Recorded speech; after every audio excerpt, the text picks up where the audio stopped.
अस्सलाम वालेकुम, मैं हूं डॉक्टर मुज्तबा। आज हम बात करेंगे इंतहाई अहम टॉपिक किडनी डाइट। तकरीबन हर मरीज़ का ये सवाल है कि क्या खाएं और क्या ना खाएं। वैसे तो ये बड़ा कम्प्रीहेंसिव टॉपिक है, इस पर किताबें लिखी जा सकती हैं, लेकिन इसको मैं कंडेंस और सिंप्लीफाई करने की कोशिश करूँगा। वैसे तो कुछ जनरल रूल्स अप्लाई होते हैं किसी भी स्टेज ऑफ किडनी डिजीज़ के बारे में, लेकिन जितनी सीकेडी एडवांस है यानी किडनी फंक्शन पुअर है, उतनी ज़्यादा रिस्ट्रिक्शंस बढ़ती जाती हैं। सबसे पहले मैं बात करूंगा वाटर इनटेक के बारे में, फिर पानी कितना पीना चाहिए। नॉर्मल हालात में या जिनकी किडनी की जो बीमारी है वो अर्ली स्टेज पे है, जिसे क्रॉनिक किडनी डिजीज़ कहते हैं, वो स्टेज 1-2 पे है, उनको ज़्यादा से ज़्यादा पानी पीना चाहिए। कम से कम 2.5 से 3 लीटर पानी पिएं। It is very important for your kidneys and also for your skin and other organs.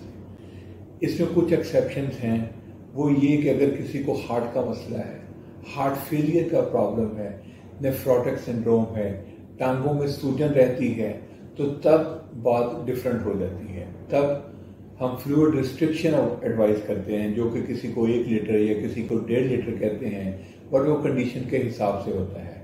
अगर ऐसी कंडीशन नहीं है और किडनी अर्ली स्टेज पे है तो ड्रिंक मोर वाटर, एटलीस्ट 2.5 से 3 litre, specially in warm weather. Number 2, protein intake बहुत अहम है, क्योंकि हमारे माशरे में प्रोटीन इनटेक वैसे ज़्यादा है, तो इसमें हर बंदा इसमें बड़ा कॉन्शियस होता है। अब किडनी में जनरल रूल ये है कि आपने प्रोटीन इनटेक को रिस्ट्रिक्ट करना है। कितना रिस्ट्रिक्ट करना है? अगर आइडियली बात करें तो 0.8 ग्राम्स पर kilogram is ideal if you can do that. Generally बात करें तो मॉडरेटली रिस्ट्रिक्ट करें। अगर ज़्यादा खाएंगे तो किडनी पे प्रेशर पड़ता है।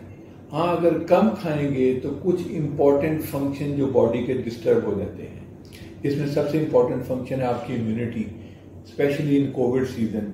अच्छी प्रोटीन इनटेक इम्यूनिटी के लिए ज़रूरी है, वुंड हीलिंग के लिए ज़रूरी है, जनरल वेलबीइंग के लिए ज़रूरी है।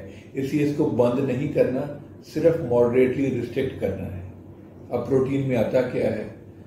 सारे मीट्स, जिसमें बड़ा गोश्त, छोटा गोश्त, चिकन, फिश, एग, दालें, these are the most common protein we eat. इनको रिस्ट्रिक्ट करें, बंद ना करें। इसके अलावा salt intake, across the board salt intake को कम रखें। ज़्यादा नमक इस्तेमाल करेंगे तो ब्लड प्रेशर का कंट्रोल डिफिकल्ट हो जाता है, गुर्दों पे प्रेशर पड़ता है और कार्डियोवैस्कुलर हेल्थ भी डिस्टर्ब होती है। इसके अलावा प्रोटीन डाइट को रिस्ट्रिक्ट करना भी ज़रूरी है, लेकिन ये अमूमन इम्पॉर्टेंट होता है जब आपका GFR 30 से नीचे हो, जिसको CKD स्टेज 4 कहते हैं। इसके साथ साथ फास्फोरस रिस्ट्रिक्शन भी ज़रूरी है।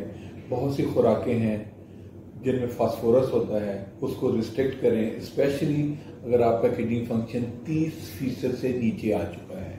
अब मैं अपनी डिबेट को, अपनी टॉक को समराइज करूंगा कि क्या खाना चाहिए, क्या नहीं खाना चाहिए, बिकॉज अल्टीमेटली ये इंपॉर्टेंट चीज़ है आपके लिए। सबसे पहले कि कौन से फूड को अवॉइड करना चाहिए। फ्रूट्स में ऐसे फ्रूट्स जिनमें पोटेशियम की मिकदार ज़्यादा है, उनको अवॉइड करें। उनमें banana, oranges, apricot, melon are very important. इनको रिस्ट्रिक्ट करें।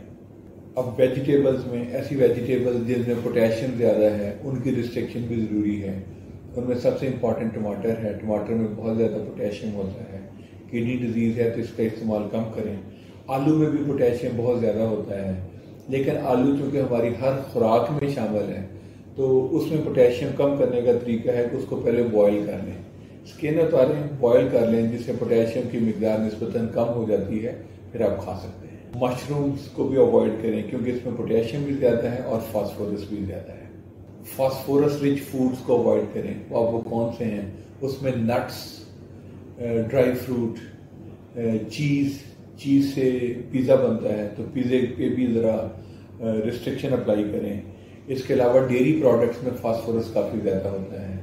सोडाज, जिसमें ब्लैक सोडा, कोलाज इंपॉर्टेंट है, उसमें फास्फोरस ज़्यादा होता है। चॉकलेट्स में फास्फोरस ज़्यादा है। ऑर्गन मीट जैसे कि कलेजी है, उसमें भी फास्फोरस ज़्यादा है। इनको रिस्ट्रिक्ट करके खाएं।